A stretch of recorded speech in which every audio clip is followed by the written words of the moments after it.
Interview আমি কিন্তু সব মানুষ চলে গেছে, আমি কিন্তু আপনাদের জন্য এখানে বসে আছি, এই বাপ্পির জন্য সবার জন্য বসে আছি, সবাই কিন্তু চলে গেছে, আপনাদের ভালোবাসা ভিতরে কিন্তু আছে। তো ক্ষমা করবেন, সিনেমাটা ভালো রিভিউ ভালো পাইছেন খারাপ পাইছেন আপনি ওইটাই প্রচার করবেন। আপনাদের পাশে আমি সারা জীবন ছিলাম, আপনারাও আমার পাশে ছিলেন, আশা করি সারা জীবন আমার পাশে থাকবেন। কষ্ট পেলে আপনাদের জন্য ক্ষমা চাই, কারণ সবাই চলে গেছে, আমি কিন্তু আপনাদের জন্য বসে আছি। এটা মনে করে ভাই মনে করে যদি কষ্ট পাই থাকেন আমাকে মাফ করে দেবেন, কারণ ম্যানেজমেন্ট যা অনেকে জানতো না যে হলের ধারণ ক্ষমতা 300, সেখানে 3000 লোক এসে পারবে, আপনারা দেখতে পাচ্ছেন। কারণ আমরা ঢাকাতে হলে সিনেমাটা চালাতে পারি না, এই কারণে এত লোক আসছে।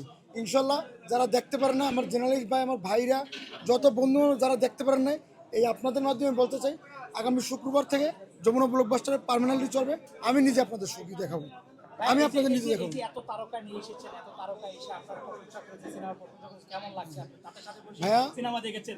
এই যে একটা আফসোস রয়ে গেল যে ঢাকায় এখন কিন্তু একটা হল পাননি, আজকে সেই আফসোসটা কি মোচন হয়েছে কিনা? হ্যাঁ আলহামদুলিল্লাহ, কারণ এত বড় বড় সুপারস্টারের মাঝে আমার সিনেমা ঢাকাতে হল পাইছে, ছোট হল পাইছে, কম হল পাইছে, কিন্তু এত সুপারস্টারের সিনেমা সর্বোচ্চ 10টা সিনেমা রেকর্ড রিলিজ হয়েছে। এখন ইনশাল্লাহ এই সপ্তাহ থেকে আমরা হল অনেক পেয়েছি, অলরেডি সব সিনেমা হলে সিনেমা চলে গেছে, শুক্রবার থেকে চলবে। আর যারা দেখতে পারেন না তারা অবশ্যই শুক্রবার আমি আবার আপনাদের সাথে এই বাপ্পি নিয়ে সবাই নিয়ে আবার আপনার সাথে শুক্রবার আবার দেখব ইনশাল্লাহ। আমার ক্ষমা করবেন আপনারা কষ্ট পাই থাকলে, আপনাদের কষ্টের জন্য আমি দাঁড়াই ভিতরে সিনেমা দেখছি, আমি অলরেডি আপলোড করছি, জলদি টাইপ করতে গেলে অনেক মিস্টেক হয়ে যায়। আপনারা কষ্ট পাইতেছেন, আমি ভিতরে পেয়ে কষ্ট পাইতেছি, আপনারা কষ্ট পান আমি ভিতরে পেয়ে কষ্ট পাইতেছি, এই জন্য আমি বসেছি, আমি যাই না, সবাই যার মতো চলে গেছে, শুধু আপনাদের জন্য আসি।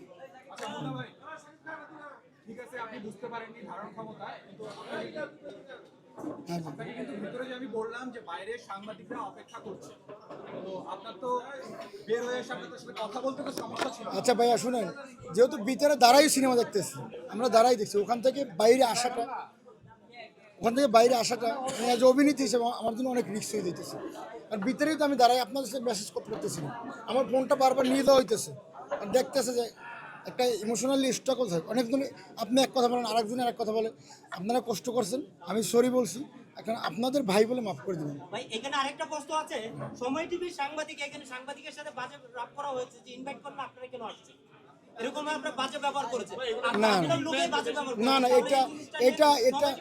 এটা আমি বলি বা পিছনে ভালো মানুষও আছে খারাপ মানুষও আছে, সিনেমার সবাই কিন্তু তুমি আমার আপন, আরেকজন আপন, কিন্তু অনেক খারাপও আছে, শত্রু আছে, আর এখানেই আছে না, তো ওই কথা বললো না, তোমরা সবাই আমার আপন, কিন্তু আবার শত্রু আছে, তোমার যেরকম আমারও শত্রু আছে।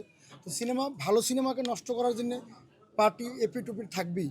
তো আমি যেহেতু আপনাদের কাছে ক্ষমা চাইছি, এরপর আর এই থাকে না কিছু। কি মাসুম ভাই কি বলেন? এখন এই যে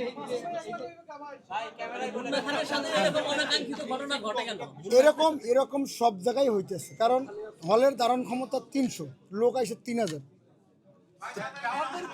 হ্যাঁ এখন আমি যদি না ইনশাল্লাহ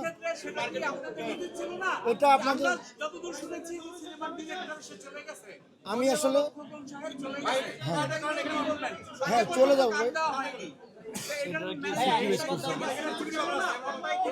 এই যে আপনার সিনেমার যে প্রশংসা আছে অনেকে তামিলে আপনাদের এই সিনেমার জন্য ডিরেক্টর স্যাক্রিফাইস করছে, আপনারা একটু স্যাক্রিফাইস করেন। ধন্যবাদ, ভালো থাকবেন, খোদা হাফেজ।